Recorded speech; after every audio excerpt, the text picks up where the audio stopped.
in laga maarmi doono isticmaalka moobilka, baabuur ama gawaadhi hawada sare duulaysa, in qof kasta uu helayo aalad u shaqaysa una diyaarisa wax kasta uu rabo, in la daaweyn karo cudurrada iyo caafimaadka oo gaadhaya meeshii ugu sarreysay, iyo waxyaabaha ugu waaweyn ee la filayo inuu dhaco sanadka 2050. Ka hor inta aanan gudagelin barnaamijka, like saar page-ka Somali Brothers waxaad ka heli doontaa macluumaad xiiso leh.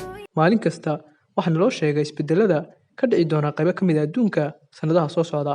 Si kastaba ha noqoto, cilmi baare Ulrich Eberl oo loo arko inuu yahay saynisyahanada hormuudka u ah cilmi baarista mustaqbalka ee Jarmalka ayaa maaka ku hayay taariikh cayiman oo ah bartamaha qarniga ahna 2050 iyo sida uu adduunku noqon doono iyo arrimaha ugu waaweyn ee xilligaas dhici doona. Wuxuuna ku soo ururiyay rajadiisa buug uu ciwaan uga dhigay mustaqbalka 2050. Waa maxay waxa ugu waaweyn ee ku jira buuggaas? Annaga ayaa idin soo diyaarinay. Buuggan waxa uu ka kooban yahay 17 cutub oo sharaxaya habka ka soo kabashada horumarka mustaqbalka, caqabadaha waaweyn ee soo food saaraya bini'aadamka, iyo xalalka la soo jeediyay ee looga gudbayo caqabadahaas, laga bilaabo bixinta ilaha tamarta waarta, ilaalinta deegaanka, horumarinta farsamada ee aagga robotikada, iyo guulaha waaweyn ee laga filayo caafimaadka. Haddaba waxaan idinka soo qaadnay qaybo ka mid ah waxyaabaha la filayo inay dhacaan 2050. Warshadaha. Mid ka mid ah qoraahyada ugu muhiimsan ee ku jira buugga waxaa laga soo xigtay saynisyahanka Mareykanka Alan Kay oo yidhi, habka ugu wanaagsan ee mustaqbalka loo saadaalin karo waa inaad adigu ikhtiraacdaa. Waa casuumaad loo fidiyey ninka inuu ka qayb qaato abuurista mustaqbalka, kana tago dayaca ku salaysan sugidda waxa maalmuhu keeni doonaan.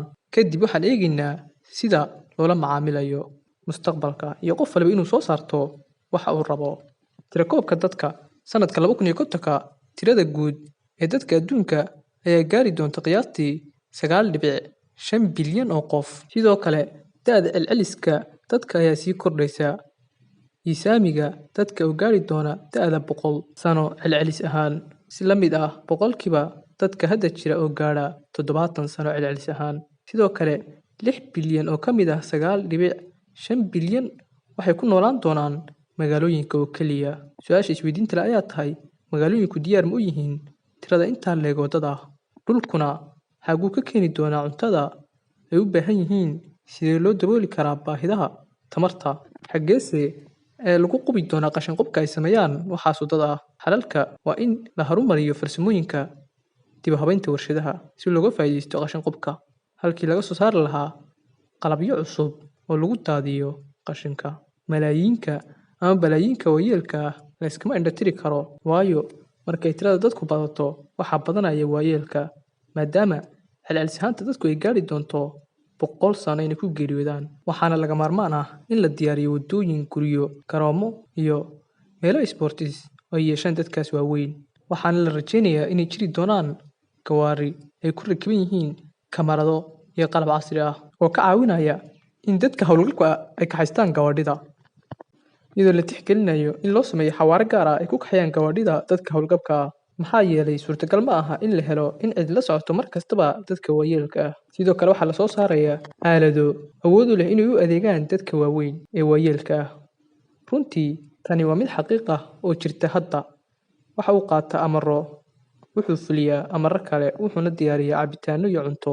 Waa robotka sida xasuusta kombiyuutarada ay u kaydiso website-yadii ugu dambeeyay ee aad booqatay internetka, ayuu robotku u diiwaangeliyaa ama u garanayaa qof walba cuntada iyo cabitaanka uu jecel yahay. Tiknoolajiyaddu ma ahan wax walba oo ku saabsan adduunkan. Kuwo badan ayaa rumaysan in guusha saynisyahanadu ka gaadhay helitaanka xalal farsamo ay hubinayso faafitaankooda iyo ka bixitaankooda shaybaadhada iyo ikhtiraacka ee loo isticmaalo maalin kasta. Laakiin taasi ma aha mid sax ah. Waxaana tusaale u soo qaadanaynaa sawirka khiyaaliga ah ee filmo badan oo mala awaal ah oo culimada saynisku ku adkaysanayso inay dhiirigelinayaan iyaga, kaasoo ah gaadhi duulaya si uusan u istaagin taraafikada, una gaabiyo waqtiga ama xawaaraha uu ku soconayo si uu u gaadho meesha uu rabo, una sameeyo darawalku waxa uu rabo isagu maadaama uu duulayo hawada sare. Tan miyaa la gaari doonaa mustaqbalka dhow? Qaar badan ayaa laga yaabaa inaysan ogeyn in gaadhigan duulaya uusan ahayn mid mala awaal ah, laakiin ay jirto shirkado Maraykan ah oo ku hawlan soo saarista gaadhigan.